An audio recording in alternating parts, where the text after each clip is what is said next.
All right, welcome out to the Pirates Go podcast. My name is Gabriel Trevino. This will be episode 101, and I have a guest this evening, and my guest is Rockport-Fulton Pirates head baseball coach, Judy Elizondo. Coach Elizondo, how you doing this evening?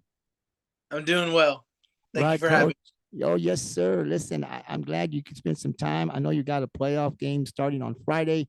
So that's an exciting time for us. We're going to talk about a lot of things on the podcast. I want to talk with Coach about the 2023 season.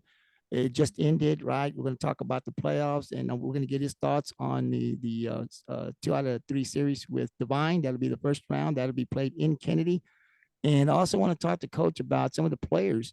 As I've said, if you've heard the live streams, the bulk of this team will be back next year. So he's losing about 3, maybe 4 seniors, right? So, a big percentage of these kids are coming back. A team that hit second place this year in district, a team that went to the third round of the playoffs last year, a very young team, some young guys playing some big positions here for Coach Elizondo. And I've been watching them, and I'm excited about what the varsity is doing. We'll talk a little bit about the underclassmen. There was a freshman team this year. Coach will talk a little bit about that, the JV, and then we're also going to talk about middle school this evening. Those middle school had a great record, a lot of talent down there at that level. So I'm ready to get started, Coach, and we're going to start off with the varsity here, and just want to get your thoughts on the 2023 season. You guys ended up second place, obviously behind Sinton. Lost a couple of games, went 1-1 with Beeville, 1-1 with Calhoun, but overall, these guys really performed well. Give us your thoughts, just overall thoughts on the way the season went this year for the Pirates. Yeah, man, we battled. We came into the season with high expectations just from our run we had last year, making it to the third round, and knowing that we had lost a good group of seniors that were big contributors to the run. We were still excited. We were excited about what we were bringing back and how many experienced guys we had on the team. Unfortunately, we had a couple players move and a couple of players not participate on the team, and so we had some question marks. When you have question marks at the beginning of the year, you try to fix those at the very beginning, usually during scrimmages or non-district games, or with me, it's usually tournaments. I'll play guys all over the place just to see if they can handle the adversity and just see if they can handle the pressure of being on the varsity.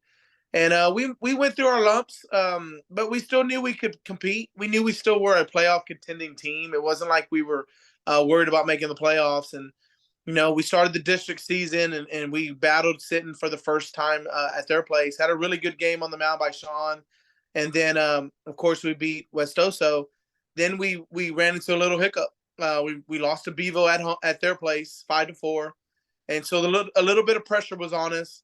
But at the same time, when you have senior captains that lead your team, they keep your guys focused. They keep the young guys humble and telling them that they need to work harder. And so after we lost to Beeville, we ended up winning 3 straight and put ourselves in a really good situation for the first round. End up 4-2 the first round, and then second round started, and of course we didn't beat Sinton the second time around, but we got our comeback win against Beeville at home, and we're rolling.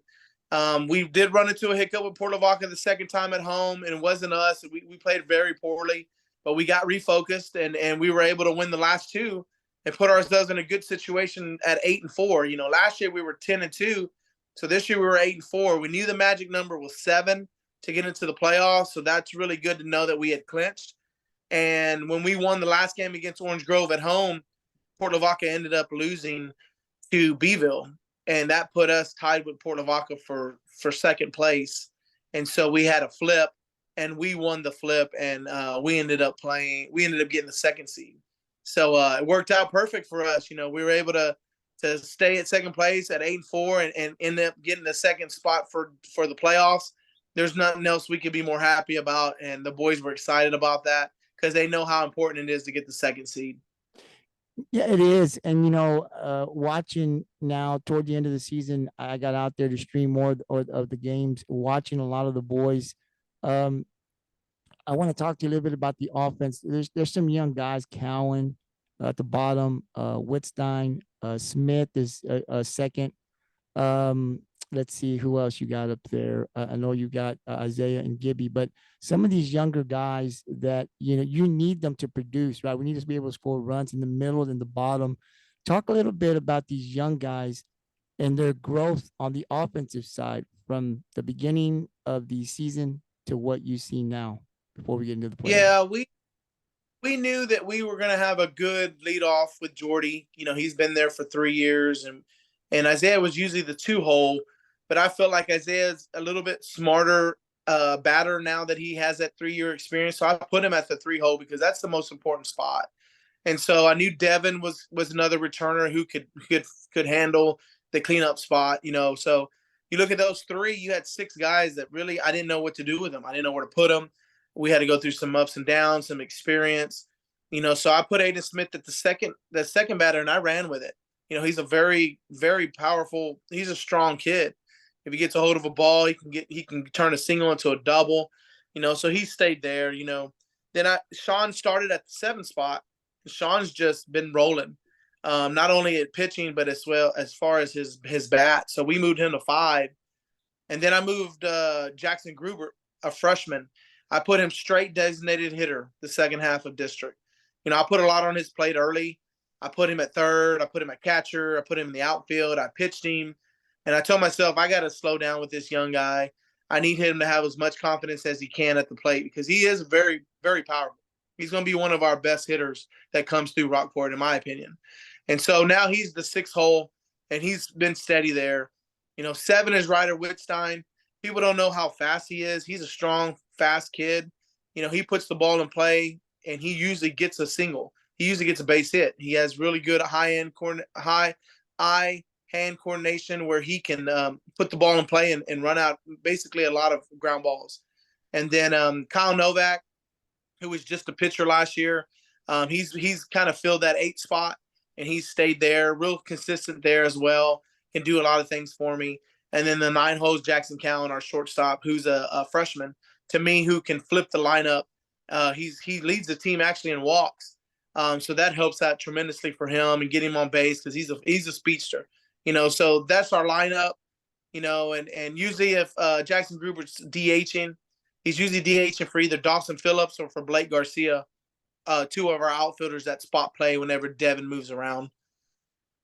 Yeah, it just looking at them, I was thinking, wow, because they're going to come back, like I said, and you putting them in these positions, right? On the offensive side, I'm thinking because I think the pitching is going to be there.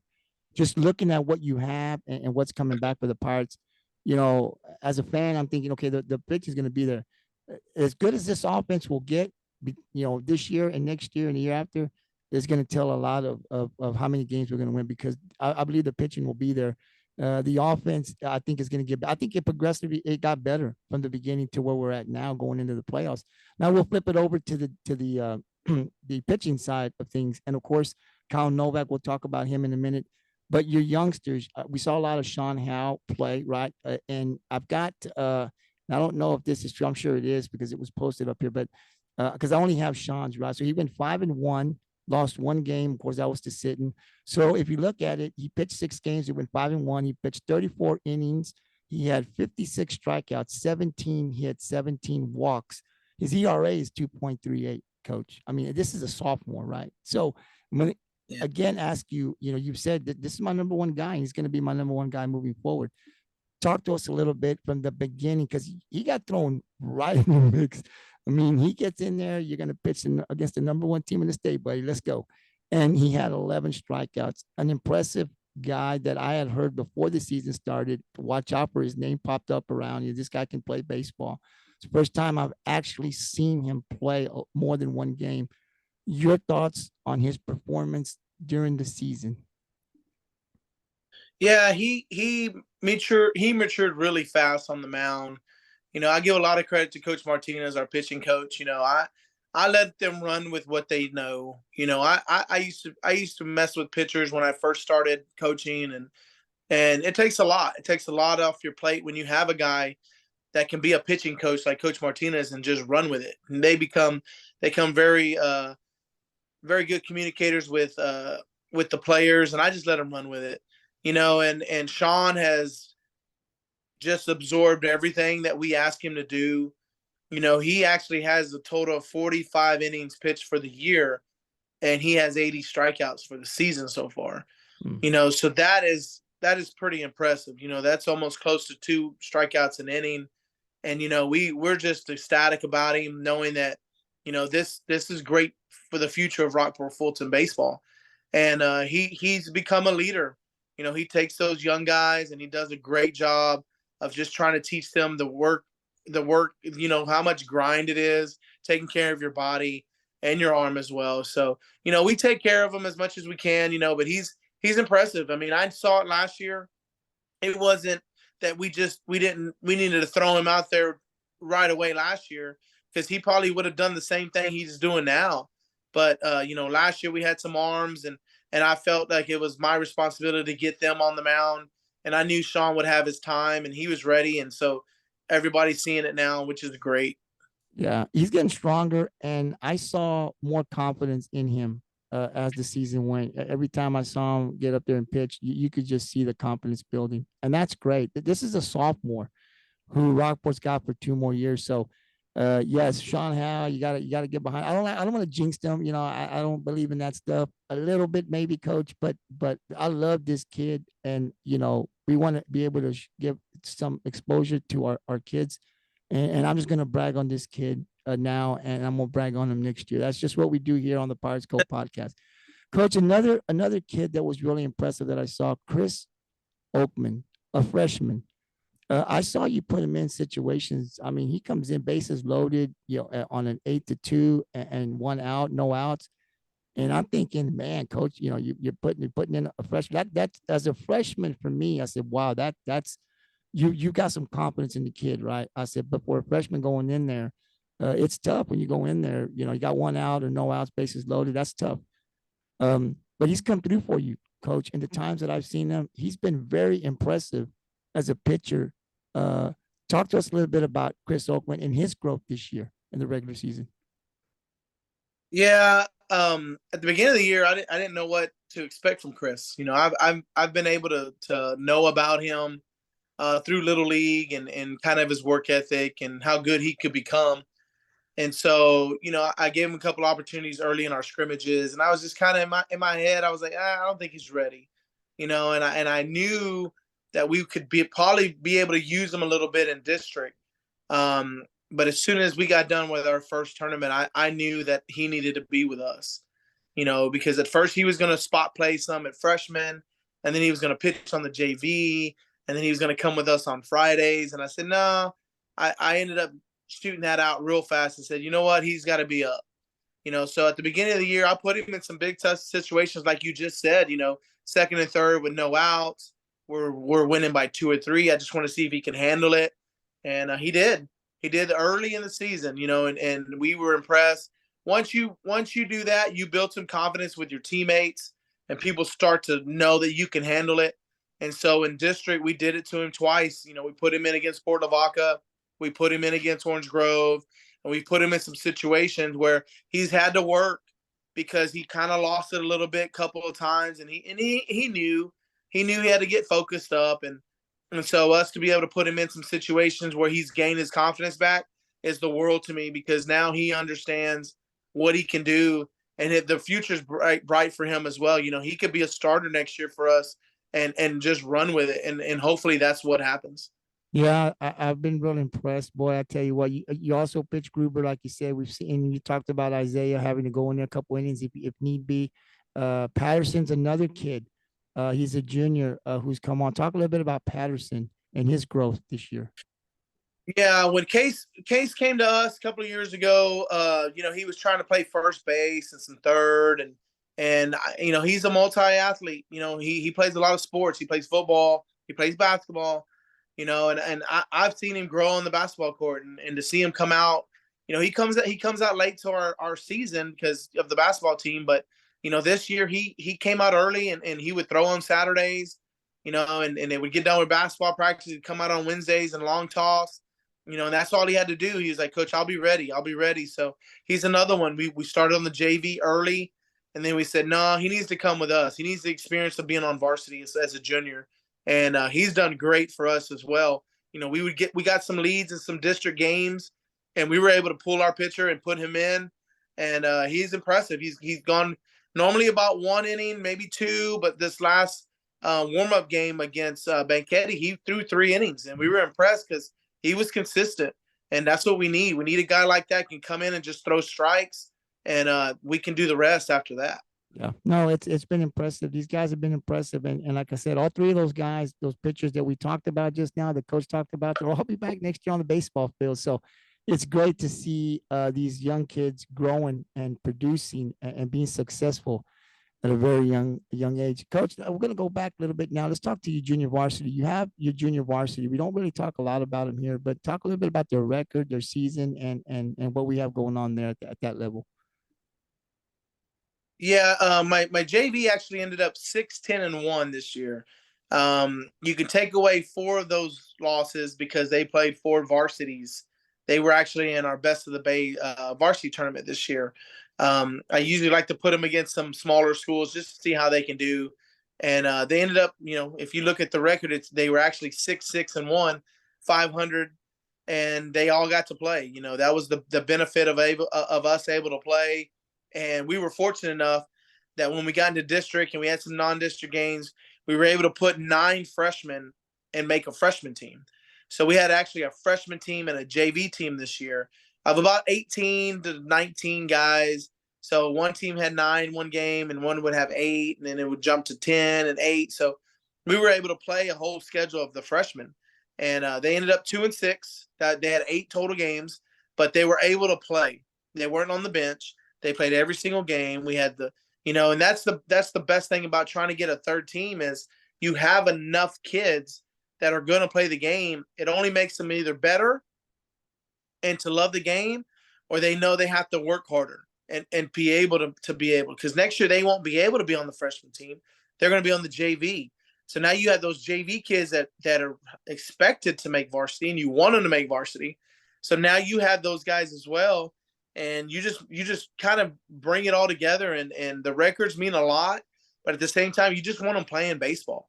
You want them to be able to play and get the experience. So when they do become a varsity player, they understand, hey, I got about 50, 60 at bats on the JV, and I got to pitch 5 or 6 games, and now we're rolling, so that always benefits the program. No, it's good. Like you said, at that age, it's about being able to play, and I think the boys would really enjoy it. And what's nice to hear is the amount of kids that are coming out for baseball. Right? I mean, you had enough to make a freshman, something we hadn't had, junior varsity, which I think is great to see kids coming out. And I think next year you're probably gonna have more kids come out. Let's talk a little bit about the middle school, because that middle school has been very impressive this year. I caught a little bit of their games. The 7th graders had a winning record. Coach, the 8th graders had a winning record. I'll let you talk a little bit about what their final records were, and some of the players that you think are going to make a difference here in the next couple of years for the Pirates. Yeah, for sure. This year was our biggest, we had tryouts, and we had over 60, 75 kids out there for 2 teams. And this year I went with 15-15. Last year I went 13-12, but this year we went 15-15, 30 kids for the junior high program. And, it was the best. We ended up playing every single game that we had except one. One we had to cancel due to testing and rain. But we were able to play our rest of our games, which was 8 games, and the tournament. And it worked out perfect. The 7th graders ended up 5-1-2, and it was really good for them to get out there, and they were hungry.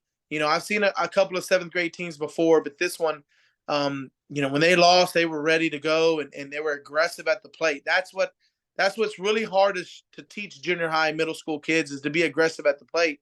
Because when you're younger, you're used to either getting walked, not seeing good pitching, and they did really well. In that 7th grade group, we had Skeeter Aaron, who's one of the pitchers. Man, his future is bright. He did really well for us on the mound. I was very impressed with him. I was impressed with Jaden Leyva, Jet. They call him Jet at shortstop. Cruz Dominguez was another kid that was very impressive. and you had Jason Garcia. They call him Diesel. To me, that he's another bigger kid who's going to only get stronger. And those 4 kids plus a couple more like Connor Barrera, left-handed pitcher that can help out as well. And you have Jared Rainey. You have a catcher in that 7th grade group, and plus all the other ones. There's a lot of kids in there that are still growing and love the game of baseball, and that's going to help. Then you have the 8th grade who was 6-2. They only lost to Port Lavaca twice. They lost to him in a tournament, and they lost to him at home for the last game. Very impressed with that group. That group has pitchers, and we always want pitchers when you get to high school. One that's very impressive is Evan Richardson. He's an 8th grader. He's comparable to Sean Howell. He has some stuff, some things that I was very impressed with that can be worked with, and he can be very good for us on the high school program. And you have Reed Snyder, another multi-athlete at the school who plays a lot of sports and is just athletic. He can play third, he can play catcher, he can play short, and he pitches. So you have him, those two, and some other ones that impressed me with that 8th grade group was Alex Castaneda, another middle infielder, and Caleb Shoppy. Those two are impressive too. They have good footwork, and they're very good at the plate, which is very hard to come by sometimes when you start working with that velo. And the sky's the limit with that junior high group. I'm very excited. Every year around this time, usually around the second round of district, I start looking at the future and lineups and who's going to come out and who's going to play in the summer. And I try to keep a tab on them so then I can see who's going to help the Pirates in the future. No, Coach, I saw a couple of games. I'm telling you, there's some size up there, pitching, absolutely. And then you see the plays, like you were talking about that Jet Labor kid. I saw him make a play the last time I was there. Got a double out, caught the ball. Just at that age, just the mind, the mentality of knowing what to do once you caught the ball, looking at the field and knowing I got to go here, and you get 2 outs. I mean, it's just amazing to see the growth, not only the athleticism, but there's a mental part of the game too. And I got real excited about what was there at that level. And you got a lot of young guys on that varsity talking about the JV and the freshmen. There's just talent in the Rockport baseball program for about the next 5 to 6 years. So as a head coach, I'm sure you got to get excited. And I'm just here talking about baseball, right? And now I'm already looking at the names and looking at my video live streams and what's coming up and talking to people. Hey, this is what I think is going to happen next year. That's just what we do, right? But definitely excited about what is happening. If you guys, all the Pirate fans, if you have not seen a baseball game, of course, you're going into the playoffs, but next year, definitely you want to come out. You not only want to catch a varsity game, you want to catch a JV, a freshman team. I don't know if Coach will have one next year, but JV definitely. The middle school, definitely going to be excited to get out there and watch a game. Coach, I do want to ask you on the I think it was what days does the freshman and junior varsity play? They play on Thursdays. Okay. Usually that's when we play because we try to get them some practice in before. We used to play on Mondays, but we kind of switched that in the district just because we want to practice with them Monday, and then the varsity plays on Tuesday. We want to be able to practice with them on Wednesday and then play Thursday. So that's going to stay normal. So normally the freshman JV, they'll play on Thursdays. And the middle school? The middle school, usually we try to play on Mondays or Saturdays. Okay. And so next year, I think we're going to stick with those 2 days as well. So you can come out and see the middle school on a Saturday, on a beautiful Saturday in Rockport. Mondays, Tuesdays, you got the freshman and JV. And then Tuesdays and Fridays, you got the varsity, man. So you can just make it a week of just watching Rockport-Fulton Pirate baseball, right? It's exciting, man. It's great. But definitely a lot of talent. So definitely when you get an opportunity, please come out, support Rockport-Fulton Pirate baseball. I'm telling you, there's a lot of talent. And you're hearing Coach Elizondo here talk about the talent that he sees on his team this year and in the future. Coach, a couple more questions I'll have for you. And the first one will be, I want to talk about your seniors on the varsity, obviously. Kyle Novak, Devin Phillips, David Chedrat, these guys that have been with you possibly more than just 1 year. I know you said there might be one that possibly could be also graduating early this year. Um, Talk about these guys, coach, and possibly, what they've meant to you, what the growth that you've seen from the first time you got them, you saw them on the baseball field till now, and just how special it's been for you to be able to coach these young men. Yeah, the one you mentioned about graduating early is Ryder Wittstein. He's looking at trying to graduate this year. And so just having him come out, last year he was iffy. He didn't know if he wanted to play or not. He was part of the program in junior high and freshman in his 10th grade year. And so just to have him come out and be part of the program and to help us out has been tremendous. I love him to death, and I'm glad that he was. I told him not to graduate early, but some kids have some bigger plans in life. So, I go with it, and I told him to enjoy it. David Chitterath came out his sophomore year. He just loved baseball, and he loved Coach Mash, and he wanted to work with me. And, we had him in football. And so for him to come out and be part of the program for 2 years and then this year be able to play on the varsity, he's got a bright future. He wants to go run track and at the next level, and I wish him all the best. So now, he's just a runner for us, and he loves it. Kyle Novak, love him to death. He moved here in 8th grade. He didn't know anybody, and we knew him as Clay and Cole Williams' little brother, who would throw the baseball all day while they played. And when he got an opportunity to play and pitch, he pitched. And he was to be able to be a part of the program every year in high school, and for him to be part of this program and a captain this year has been awesome. He's a leader, and I really am going to miss that kid, but the future's bright for him. He's got a great future, got a good head on his shoulders, and so I wish him the best as well. Mr. Everything, Devin Phillips, though, I mean, he's special. I've been coaching for 20 years and baseball for 7, and there's just some kids that you don't call them a football player, you don't call them a baseball player, you don't call them a basketball player.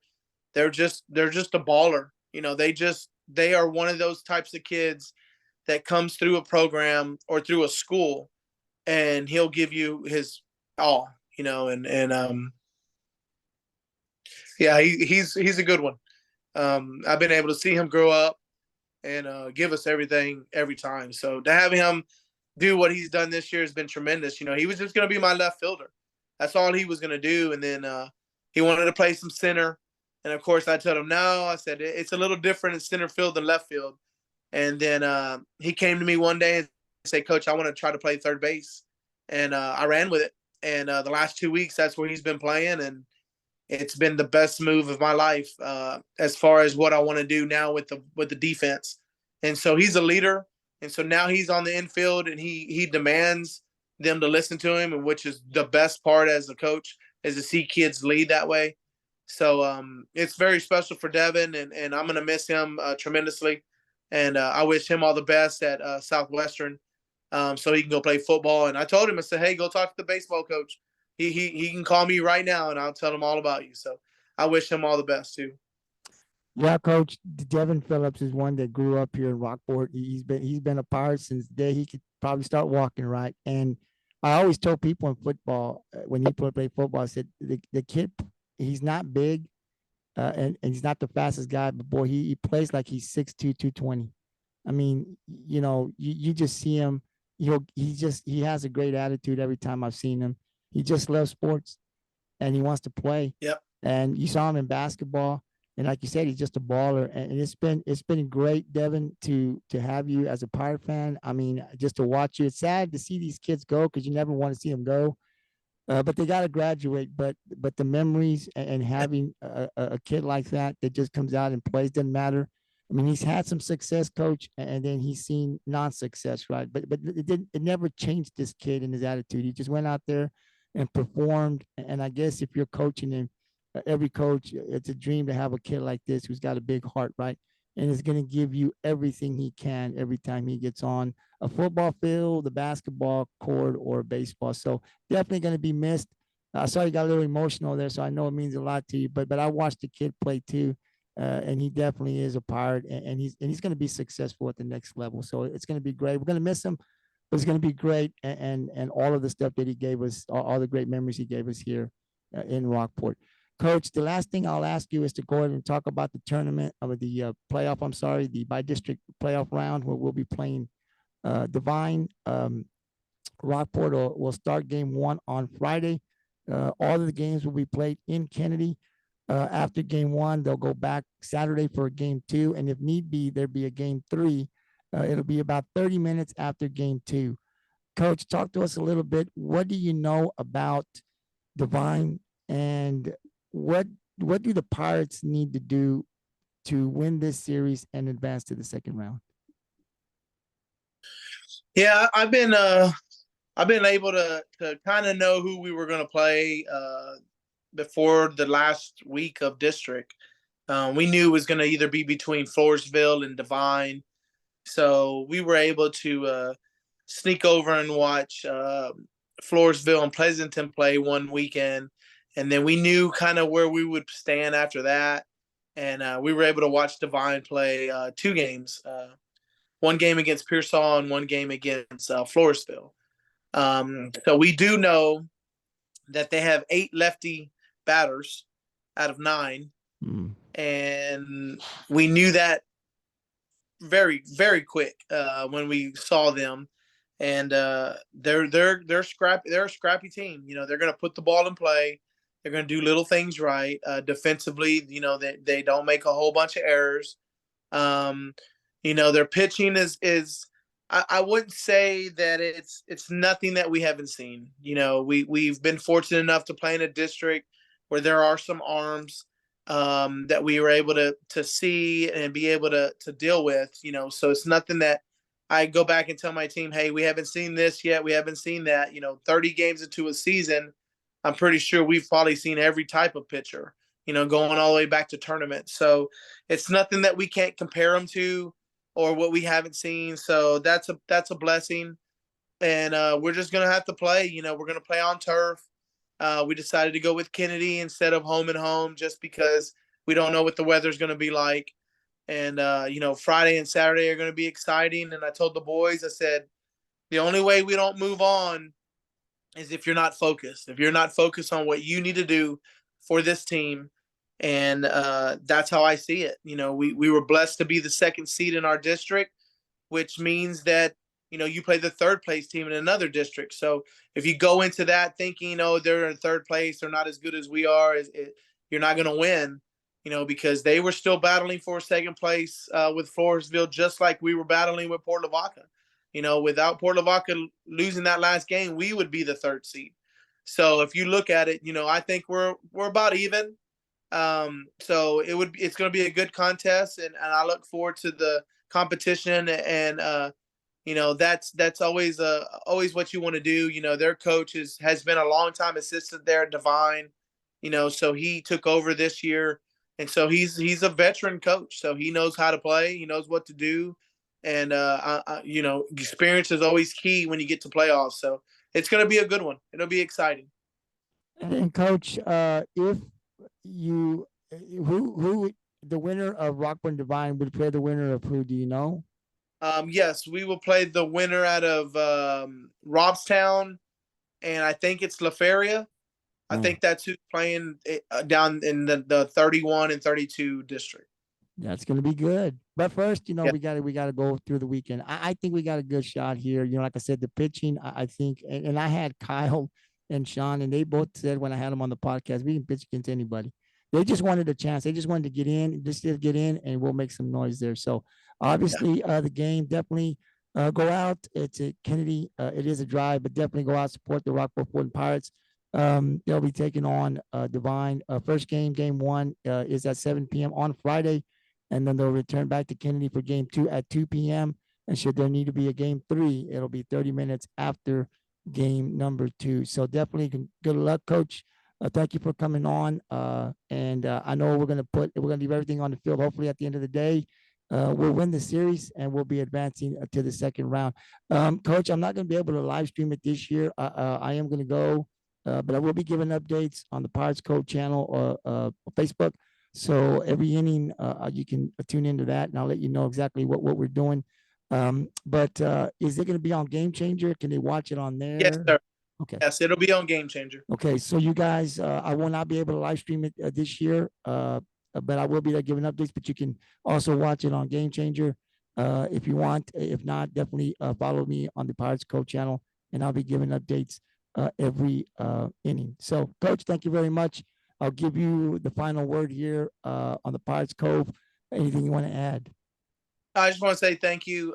Thank you for everything that you do for all our Pirate athletes and fans. You know, it's always a blessing to be able to have someone like you that just bleeds green and gold, and for me to be able to tell people to go check out your podcast, and for us to represent the school is always the best. You know, my players, thank you for everything, and all you fans, go out and support every single program that we have. That's from Rockport. You know, everybody loves you, and we just want to continue to represent Rockport-Fulton Pirates to the fullest. You know, and just want to say thank you. No, absolutely, and no problem, Coach. I enjoyed it. I enjoy. You know, somebody asked me the other day. They came up to me and said, "Man, how long have you been commentating baseball?" And I said, "Man, I don't. I just started. I just love to get on the microphone. I'm a counselor by career, right? So I have to get up in groups and I have to talk in front of people. I've been doing it for 22 years, so it's no big deal for me. But I really just love the sport. I never really played baseball. Coach, I told Sean, I think it, or maybe I told Isaiah and Gibby. I'm not sure who I told when I was on podcast. I said, when I played baseball, I wanted to play when I was young. I did. I wanted to play baseball, and I played little league here. And right off the bat, Coach, I found out I was no good. I couldn't understand the curve. I couldn't. I couldn't. I didn't have it. A curve coach would sit there and say, "Look, man, they're going to throw this." I had no idea, and I knew after the first year, I said, "This is just not my sport. I'm just not very good."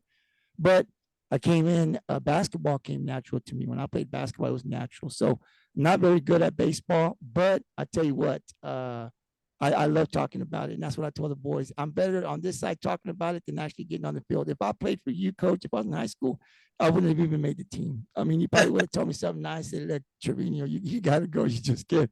We can't play you." But I love talking about it, so I'm better on this side. Is that your daughter, Coach? Yes, that's my daughter, Gracie Bell. Gracie Bell, how you doing, Gracie? Nice to have you on the Pirates Go podcast. Coach, yes. Well, tell Isaiah, I said, good luck. Good luck to you, Coach. Hopefully, we'll get those wins, and we'll be moving on to the second round. Awesome. Thank you Thank very you. much. Yes, sir. Have a great evening. All right, you too. Bye bye. Bye.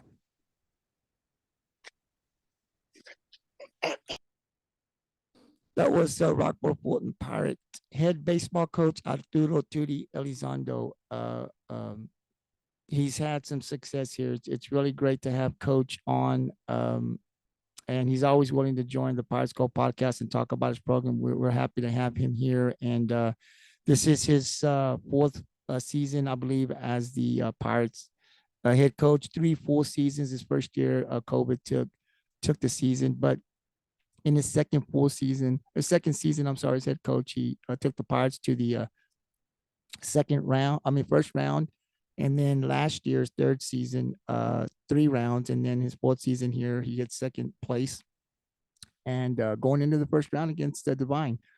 The one thing that's impressive to me about this baseball team is, and we talked all the way down, he talked about his talent that he sees from the middle school, 7th and 8th graders, to his freshmen, to his JV, and this varsity team who, he'll be losing 3, maybe 4 seniors. A big percentage of these kids are coming back. So I think when you look overall at this baseball team and potentially how special the next couple of years can be for Rockport-Fulton, I think the sky's the limit for these guys. And not just Coach Tutti is obviously the head man, and it starts with him, but we don't always talk a lot about his assistants. And when he comes on, he always gives the credit to his assistants for the job that they do, right? Because our pitching coach, and you see our pitchers and how well they're pitching at a very young age. Our hitting coach, just the whole group of coaches that we have at that level of what they're doing with the varsity, but what they're doing at the younger level, right, with our middle school. We got some great coaches. And I know we don't always talk about those assistants, but the success that Rockport has had can't come if Coach Tootie doesn't have those guys. And so he always comes in and gives those guys the credit, well deserved. We got a bunch of good coaches here at Rockport that do really good and have a good communication with our kids, and that's where it starts to have the success. So again, I want to thank Coach Tootie for coming on once again and talking a little bit of baseball. And we would definitely wish him good luck on Friday as he plays a series against Devine. Hopefully, the Pirates will move on to the second round. So again, thank you very much for tuning in to the Pirates Cove podcast. I'll be back next Wednesday, and we'll talk a little bit more about baseball. Next week, softball, the season that the softball had, some of the stuff that our track team did this year. So next week it'll be talking. Maybe we'll still be talking baseball. It just really depends. But definitely also we'll add the softball a season and some of the stuff that we did in track this season. So definitely tune in next Wednesday as we break down those as well, and we'll see where our Pirate baseball team. But again, thank you. Hopefully you'll watch this podcast with Coach Elizondo, and please share it. Share it on your timeline. Share it so more people can see and let people know about it. So definitely, I'd appreciate it if the podcast is shared. It'll be on our Facebook and our Twitter and on our YouTube channel. That's all Pirates Cove. YouTube, Facebook, Twitter, and you can also catch it on Spotify and Anchor on the audio. So thank you very much for tuning in. It was a great podcast, and we'll see you guys next Wednesday as it'll be episode 102. Until then, have a great night. We'll talk to you guys next Wednesday.